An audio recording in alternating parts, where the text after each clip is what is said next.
Hello, family. Once again, this is Greg coming to you from FaithsMessenger.com. I want to talk about a comment that I got from a young lady named June. She wrote a comment on a video that I made. The video was entitled, Discovering Your God-Given Gifts, Talents, and Abilities. And June writes, praying always for years, but still doesn't know what is my purpose. I truly need direction. June, I firmly believe that God hides our gifts within us, and it's up to us to discover and or uncover the gift that He's already placed within us.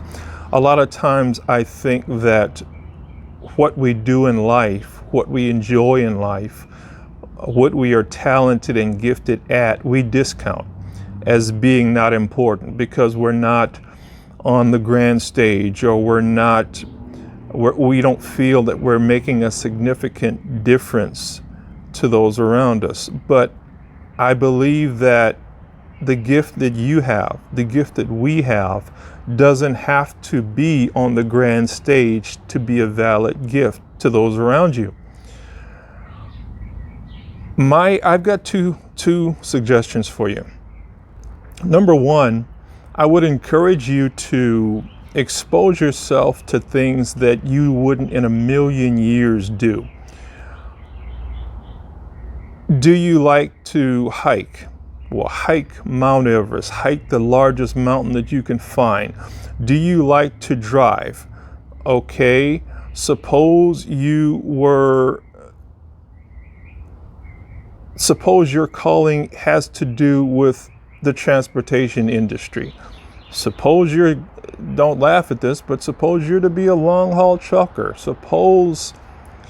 In fact, I just met a guy not too long ago. I like quirky little jobs that are kind of off the beaten path. This guy, when athletes get traded to new teams, when executives have to move to other states, they hire people such as this gentleman that I met to move their vehicles for them.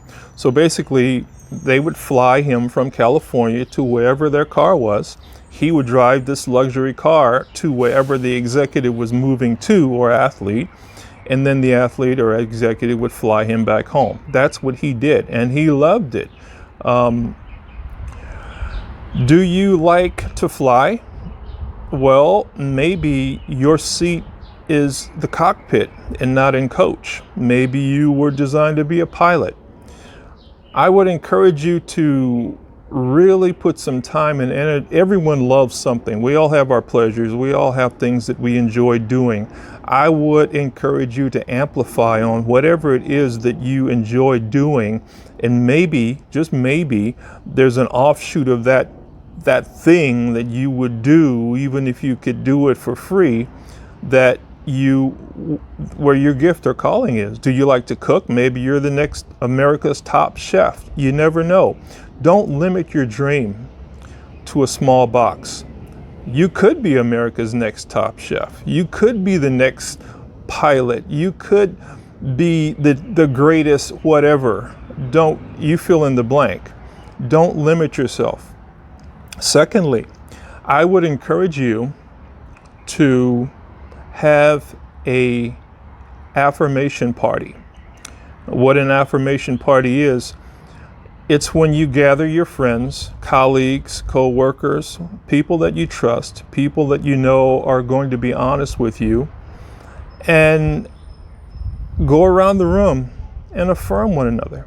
Tell the people in your group what you see in them, what value they hold in your life.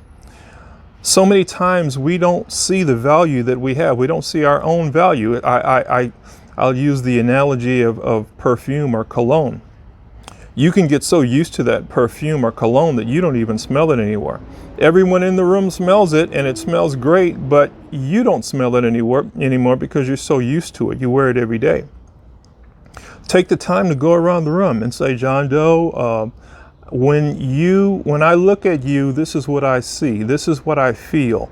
I feel warmth. I feel comfort. You have great caregiving skills. My own daughter has, she is the caregiver par excellence. I mean, if my wife and I, we're not believing on becoming disabled or anything, but if we do, we know we're well taken care of. This girl she will take care of you better than anyone, and she does it effortlessly.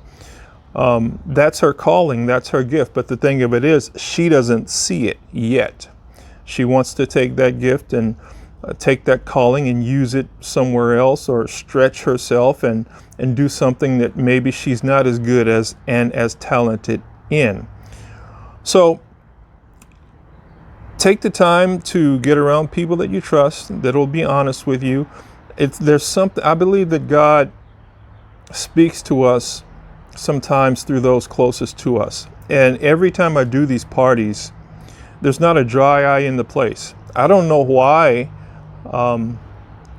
telling those in our lives that are closest to us elicits such strong emotion. And you can feel the presence of the Lord in the room when you are affirming one another, telling one another, hey, this is what I feel. This is how you make me feel. This is how you change the room when you arrive. This is what your calling is, we believe, because that's what we feel. That's what we see in you.